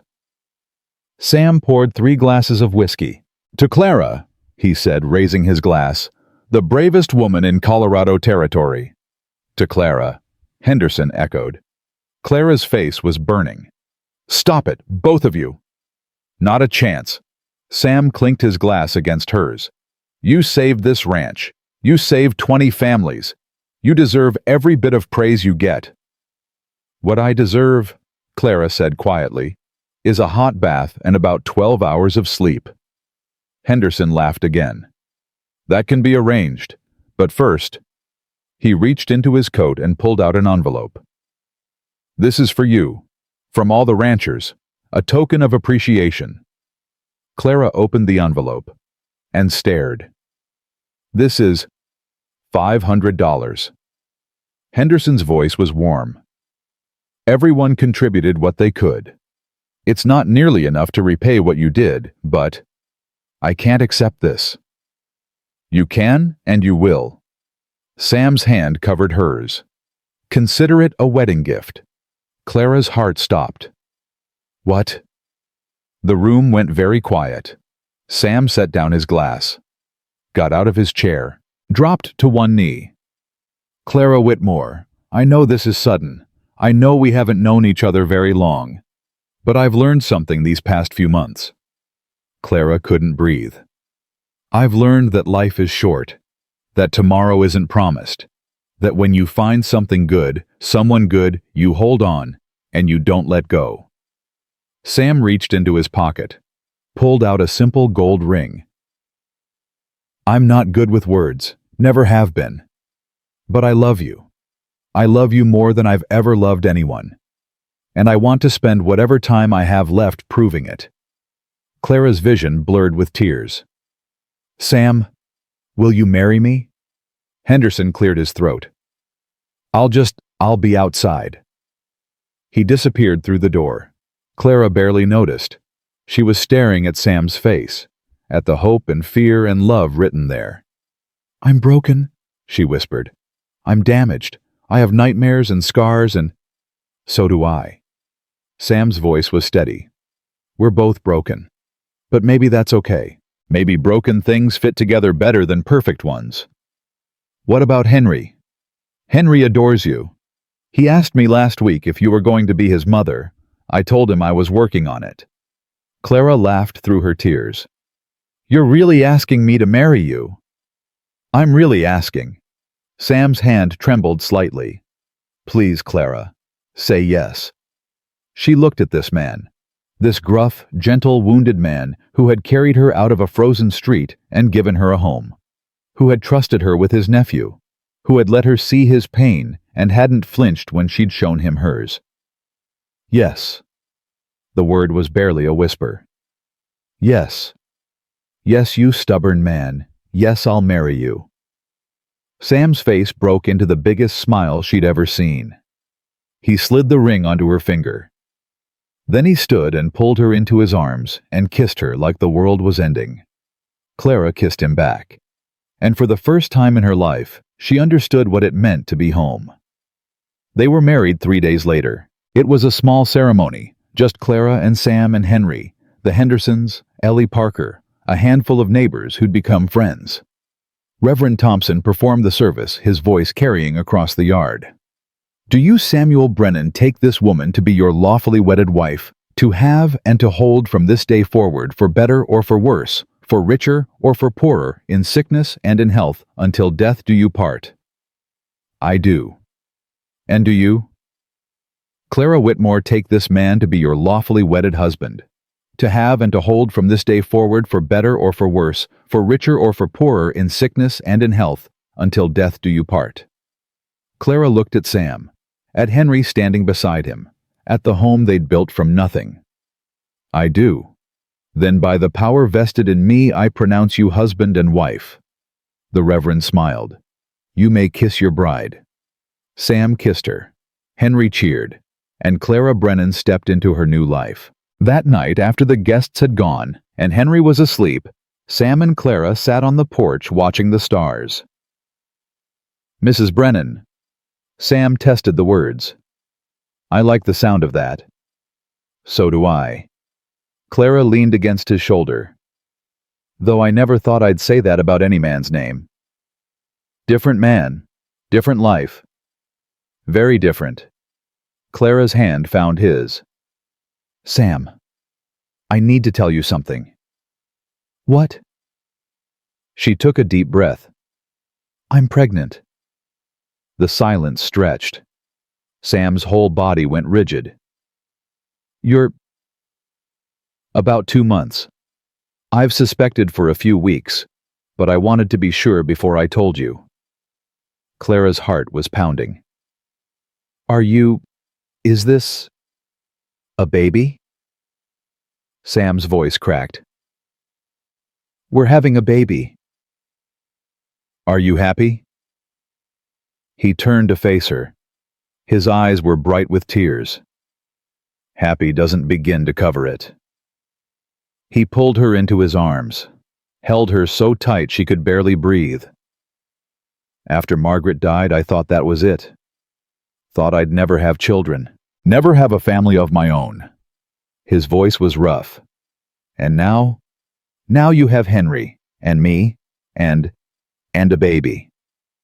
Sam pulled back. His hand came up to rest on her still flat stomach. "Our baby." Clara covered his hand with hers. "I was scared to tell you. Scared that it was too soon. That you'd think—" "I think," Sam interrupted, "that I am the luckiest man in Colorado Territory. I think that God has given me more than I deserve. And I think—" He kissed her forehead. "I think I'm going to be a father." Clara laughed through her tears. "You already are. Henry is my nephew. I love him like a son. But this—" His hand pressed gently against her stomach. "This is different. This is ours, yours and mine. The start of something new." Clara thought about the baby she'd lost, the little girl who'd never drawn breath. She thought about Frederick's cruelty, about the years of pain and fear. And she thought about how far she'd come, how much she'd survived. "I'm scared," she admitted. Last time you were alone. Last time you were with a monster." Sam's voice was fierce. "This time you have me. You have Henry. You have a whole community who will move heaven and earth to keep you safe. Promise. Cross my heart." Clara smiled. "Then I'm not scared anymore." They stayed on the porch until the cold drove them inside, until exhaustion claimed them, until sleep pulled them down into peaceful darkness. Neither of them noticed the riders approaching in the distance. Clara woke to the smell of smoke. She sat up in bed, heart pounding. Beside her, Sam was already awake, already reaching for his rifle. "Stay here." "Like hell." She threw on her robe and followed him downstairs. Through the kitchen window she could see flames. The barn was on fire. "Get Henry!" Sam was already running for the door. "Get him out of the house!" Clara flew up the stairs, burst into Henry's room, shook him awake. "Henry! We have to go!" The boy's eyes went wide with terror. "Fire! Yes! Come on! Now!" She grabbed his hand and pulled him out of the room, down the stairs, toward the front door. But the door burst open before they reached it. 3 men stood silhouetted against the flames. 2 held rifles. The third held a torch. "Well, well?" The voice was silky, familiar. "Mrs. Brennan, so nice to see you again." Victor Shaw stepped into the light. His face was bruised, his clothes were dirty. He looked like a man who'd escaped from jail and had nothing left to lose. "Shaw." Clara pushed Henry behind her. "You're supposed to be in custody." "Custody is for men with something to lose. I have nothing." Shaw smiled. It didn't reach his eyes. "Your husband took everything from me. My career, my reputation, my freedom. It's only fair I return the favor." "Where's Sam?" "Your husband is a bit occupied at the moment." Shaw gestured toward the window. "My men are keeping him busy while we have a little chat." Clara's blood ran cold. "What do you want?" "What I've always wanted. This land, this ranch, everything your husband refused to give me." Shaw stepped closer. "But since I can't have that, I'll settle for something else." "What?" "Revenge." He lunged. Clara shoved Henry toward the back door. "Run! Find Uncle Sam!" Henry ran. Shaw's hands closed around Clara's throat. "Not again! Not again!" Something inside Clara snapped. She'd spent 2 years letting a man hurt her, letting a man control her, letting fear make her small and weak and helpless. Never again. She brought her knee up, hard. Shaw doubled over with a grunt. Clara grabbed the cast-iron skillet from the stove and swung with everything she had. The pan connected with Shaw's skull with a satisfying crack. He went down. But his men were already coming through the door. Clara backed toward the stairs. Her hand found the rifle Sam kept above the fireplace. She'd never fired it before, but Sam had taught her the basics. Point. Breathe. Squeeze. The first shot went wide. The second caught one of the men in the shoulder. He screamed and dropped his gun. The third man hesitated. That hesitation saved Clara's life. Because Sam came through the back door like the wrath of God. His rifle cracked once, twice, 3 times. Both remaining men went down. Sam kicked their weapons away, checked to make sure they were alive, then crossed to Clara. "Are you hurt?" "No, Shaw." They both looked at the unconscious man on the floor. "He escaped," Clara said. "Came for revenge." "He won't escape again." Sam's voice was deadly. "Henry." "I'm here." The boy's voice came from the back door. He was shaking, but unhurt. "Is Clara okay?" "Clara's fine." Sam pulled her close. "Clara's more than fine." Over his shoulder, Clara could see neighbors arriving. The Hendersons, Ellie Parker. 6 other ranchers drawn by the flames. The fire was spreading, but there were enough hands to fight it. "Go," Clara said. "Help them save the barn. I'll watch Shaw." "Clara." "I'll be fine." She picked up the rifle. "I've got this." Sam looked at her, at the weapon in her hands, at the unconscious man at her feet. "Yes," he said quietly. "You do." He kissed her once, hard and fast. Then he ran to join the bucket brigade. Clara stood guard over Victor Shaw until the marshals came. She didn't flinch. She didn't falter. She'd come too far to be afraid now. By morning, the fire was out. The barn was damaged but salvageable. The house was untouched. Shaw and his men were in custody this time with chains and armed guards. They wouldn't be escaping again. Clara stood on the porch watching the sun rise over the mountains. Her hand rested on her stomach. Beside her, Henry leaned against her hip. "Is it over?" he asked. "It's over." "Really over." No more bad men. Clara thought about everything she'd survived, everything she'd fought for, everything she'd built from the ashes of her old life. There will always be bad men, she said honestly. But there will also always be good people, people who fight, people who protect each other, people who love. Like us. Like us. Sam came up the steps. He was covered in soot and ash, exhausted and triumphant. He wrapped his arms around both of them. My family, he said. My whole family. Clara leaned into him. Our family, she corrected. Our family. Sam kissed the top of her head. I like the sound of that. Henry squirmed between them, but he was smiling. Can we have pancakes? He asked. Saving the ranch made me hungry. Clara laughed. It was the best sound she'd ever made. Yes, she said. We can have pancakes. They walked inside together. The sun rose higher, and the Morning Star Ranch began a new day. The months that followed were the happiest Clara had ever known. Her belly grew round with new life. Henry stopped having nightmares. Sam smiled more than he frowned. The ranch flourished under their combined care, and every morning Clara woke up grateful. Grateful for the roof over her head. Grateful for the man beside her. Grateful for the family she'd never expected to find. But happiness, Clara was learning, didn't mean the absence of fear.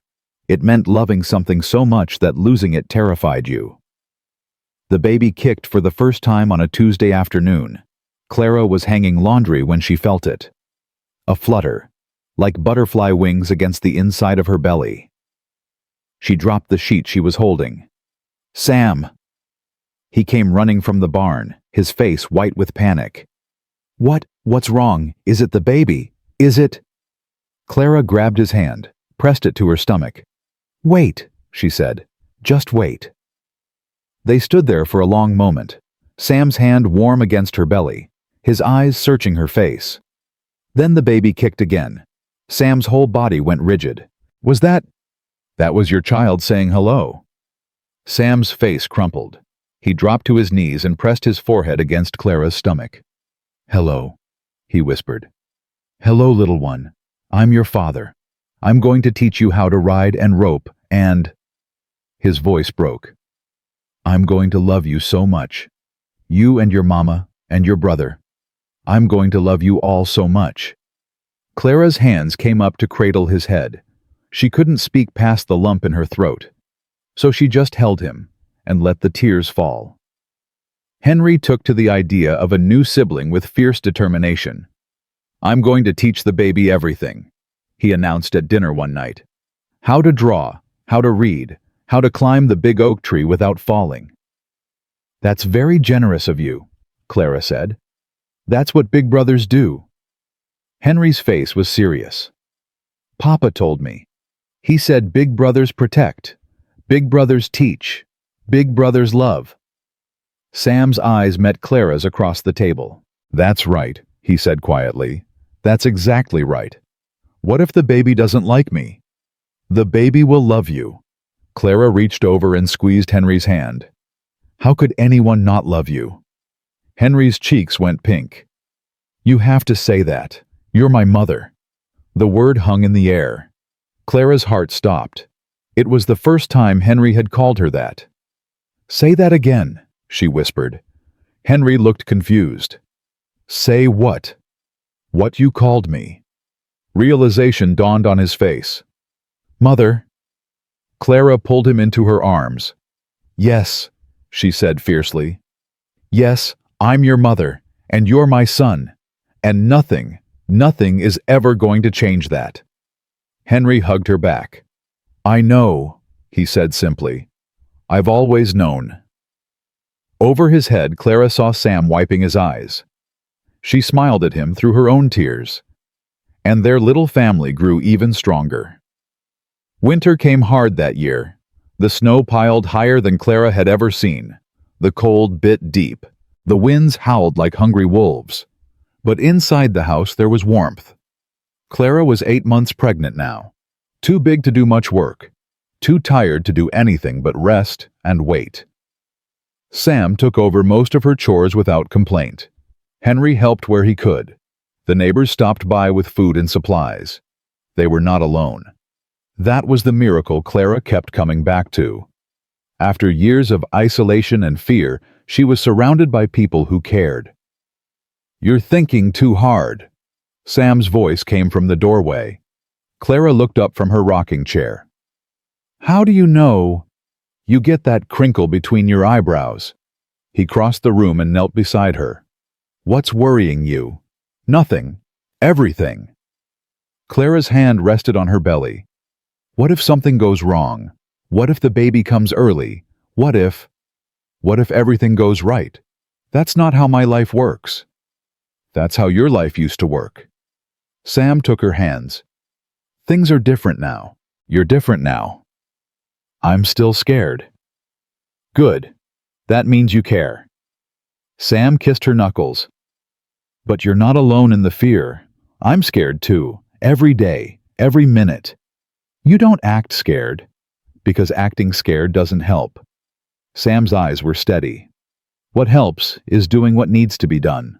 Taking care of you, taking care of Henry, making sure everything is ready. And if something goes wrong anyway, then we face it together." Sam's grip tightened. "Whatever comes, whatever happens, we face it together." Clara leaned forward, pressed her forehead to his. "I love you," she whispered. "I love you too." Sam's voice was rough. "More than I've ever loved anything. More than I knew was possible. Even more than the ranch." Sam laughed. "Even more than the ranch." They stayed like that until the fire burned low, until sleep called them to bed, until another day ended and another began. The baby came early. Clara woke in the middle of the night with a pain that stole her breath. "Sam!" He was awake instantly. "What is it?" "The baby. It's coming." "Now? But you're not due for another 3 weeks." "Tell that to the baby." Clara gritted her teeth as another contraction hit. "Get Ellie. Get Doc Thompson. I'm not leaving you." "Someone has to." "I'll go." Henry's voice came from the doorway. His face was pale but determined. "I can ride to town. I know the way." "Henry, it's the middle of the night. The snow." "I can do it." The boy's jaw was set. "Let me help, please." Sam looked at Clara.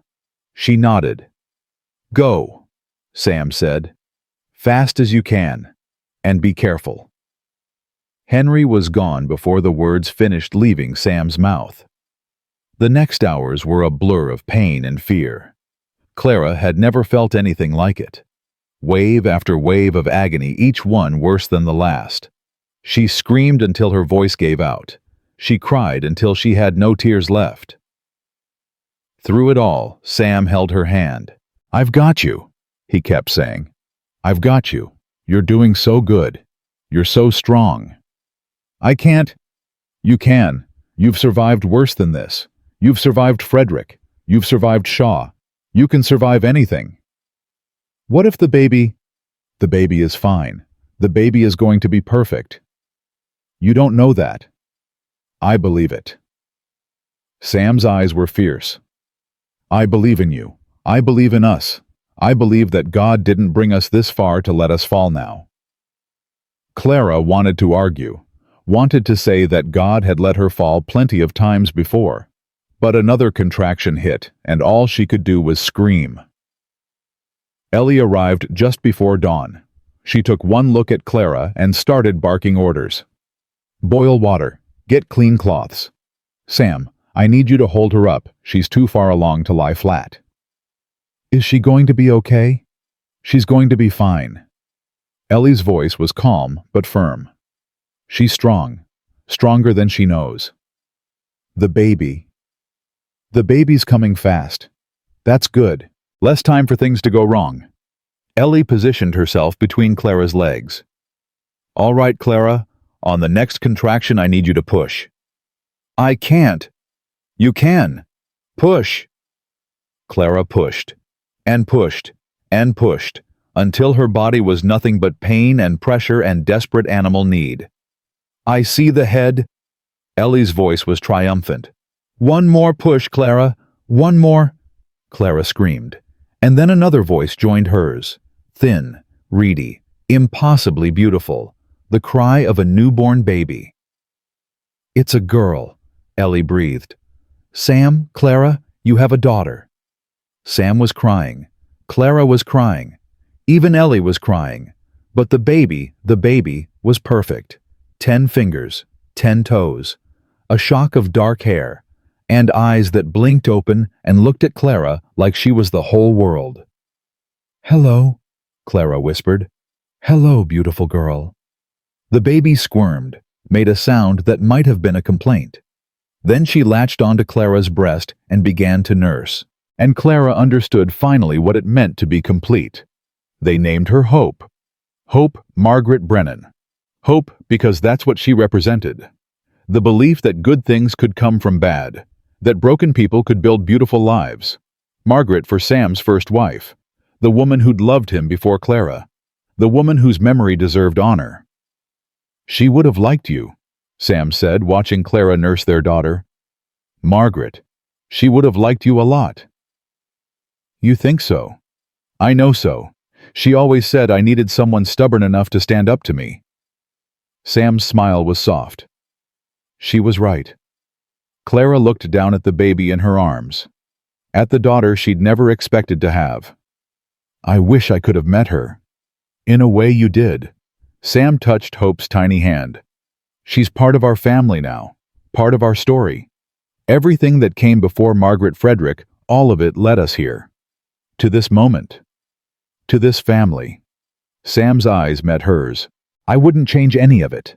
Not the pain, not the loss, nothing. Because it all led to you.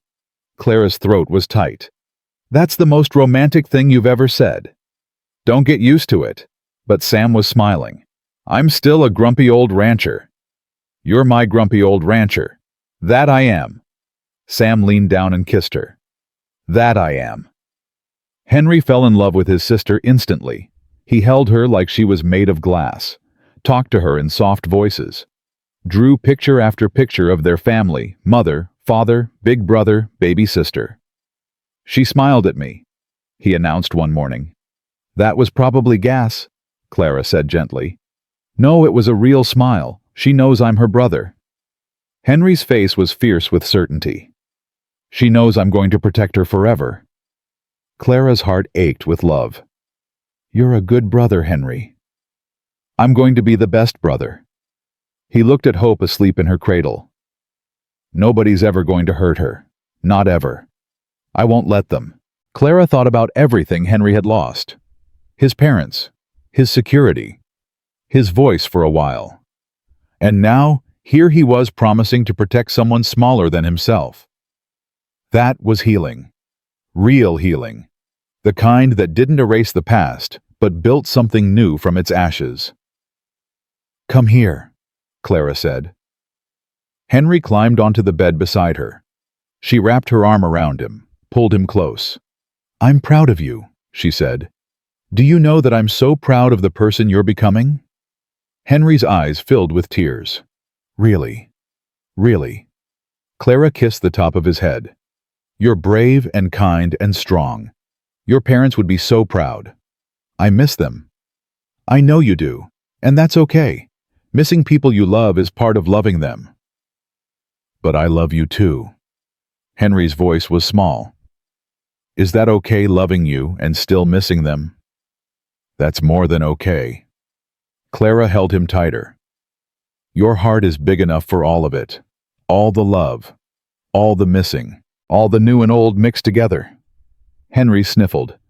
I'm glad you came here. I'm glad Uncle Sam found you. So am I, sweetheart. So am I. The years passed like water through open fingers. Hope grew from an infant to a toddler, to a little girl with her father's blue eyes and her mother's stubborn chin. She followed Henry everywhere, adoring him, driving him crazy, loving him with the fierce devotion only siblings could share. Henry grew tall and strong. He finished his schooling and started helping Sam run the ranch. He talked about studying law someday, about protecting people the way Clara had protected their family. Sam's hair went silver. His hands got stiffer. But his love never wavered. And Clara. Clara became someone she'd never imagined. A wife, a mother, a leader in her community. Women came to her for advice now. Young brides who needed guidance. Widows who needed hope.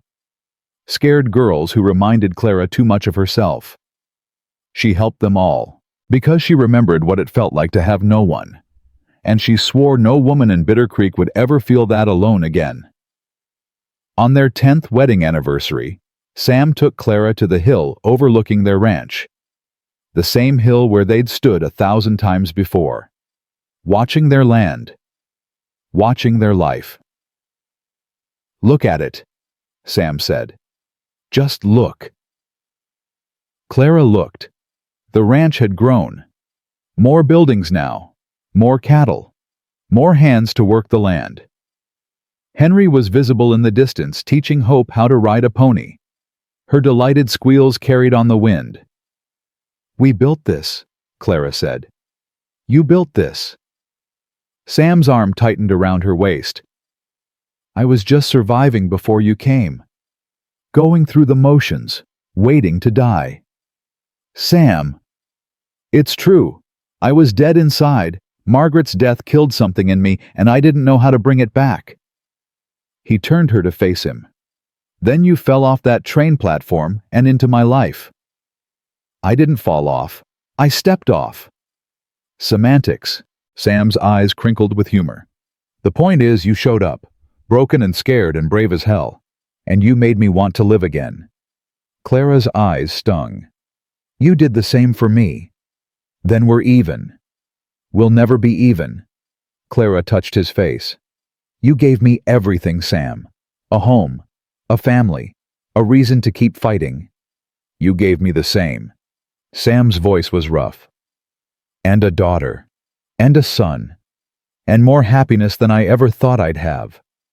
Are you happy?" "More than I can say." Sam pulled her close.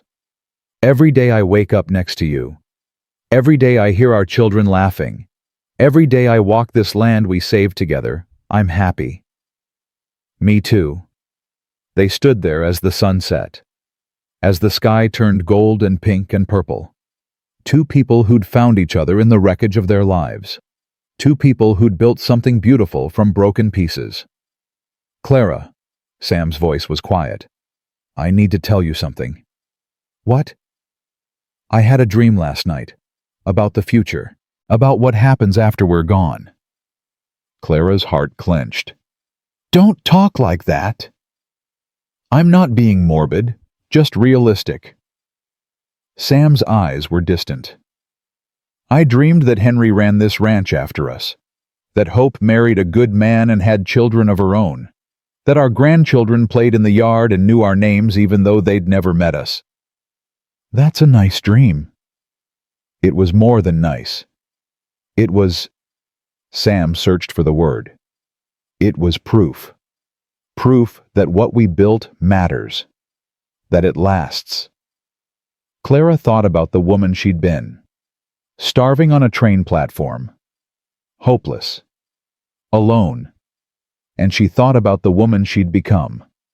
Surrounded by love. Rooted in purpose. Part of something bigger than herself. "It does last," she said. "We last. In the land. In our children. In the people we've helped along the way." "You really believe that?" "I have to." Clara smiled. "Because believing it is what got me through the worst years of my life, and believing it is what will get me through whatever comes next." Sam kissed her. A slow kiss. A deep kiss. The kind of kiss that came from years of loving someone and knowing you'd love them forever. "Let's go home," he said. "We are home." Clara gestured to the land around them. "This is home. Wherever you are is home." Sam's smile was everything. "Then let's go be home together." They walked down the hill hand in hand. The sun finished setting. The stars came out, and the Morning Star Ranch glowed with light and laughter and love. That night, after the children were in bed, Clara sat by the fire and wrote in the journal she'd started keeping years ago. She wrote about the day's events, about the anniversary, about Sam's dream, and then she wrote something else, something she'd been thinking about for a long time. "If you're reading this," she wrote, "then I'm probably gone. But I want you to know, whoever you are, whenever you are, that it's never too late. Never too late to start over. Never too late to find love. Never too late to build something beautiful from the ashes of what came before." She paused, thought about everything she'd survived. Then she continued, "I came to Colorado with nothing. Less than nothing. I'd lost my child. I'd lost my hope. I'd lost myself. And then I met a man who saw something in me that I couldn't see. A man who gave me a chance when no one else would. A man who became my husband, my partner, my best friend. We built a family together. We saved a ranch together. We faced down enemies and survived disasters and created a life worth living. None of it was easy. All of it was worth it. So if you're struggling, if you're scared, if you think you're too broken to be fixed, know this: you're not. The broken places are where the light gets in. The cracks are where the strength grows. And the person you become after surviving the worst is always, always stronger than the person you were before. I believe that. I live that. And now I pass it on to you. With love, Clara Brennan." She closed the journal. Sam was watching her from the doorway. "What are you writing?" "A letter. To whoever comes after us." "What does it say?" Clara stood, crossed to him, wrapped her arms around his waist. "It says that love wins," she said. "That hope matters. That broken people can build beautiful lives." Is that true? Clara thought about the woman she'd been. Starving. Alone. Convinced she had nothing left to give. And she thought about the woman she'd become. A wife. A mother. A survivor. A fighter. Someone who'd walked through fire and come out the other side. "Yes," she said. "It's true. I'm living proof." Sam held her tight. Outside, the wind sang across the prairie. Inside, the fire crackled and popped, and Clara Brennan, who had once arrived in rags with nothing but a broken heart and a desperate prayer, stood in the home she'd built with the man who'd saved her soul. She'd come looking for survival. She'd found so much more. She'd found purpose. She'd found family. She'd found love that refused to die. She'd found herself. And that in the end was the greatest gift of all. The woman who stepped off that train with nothing had become the woman who had everything. Not because someone gave it to her, because she fought for it, because she earned it, because she refused, absolutely refused, to give up. That was the lesson, the truth, the legacy she'd leave behind. You could survive anything if you refused to stop fighting. You could build anything if you refused to stop believing. You could become anyone if you refused to stop growing. Clara knew this because she'd lived it, and she would keep living it every single day for the rest of her life, because that's what survivors did. They survived. And then they thrived. And then they taught others to do the same. Clara Brennan had arrived in rags forgotten by all.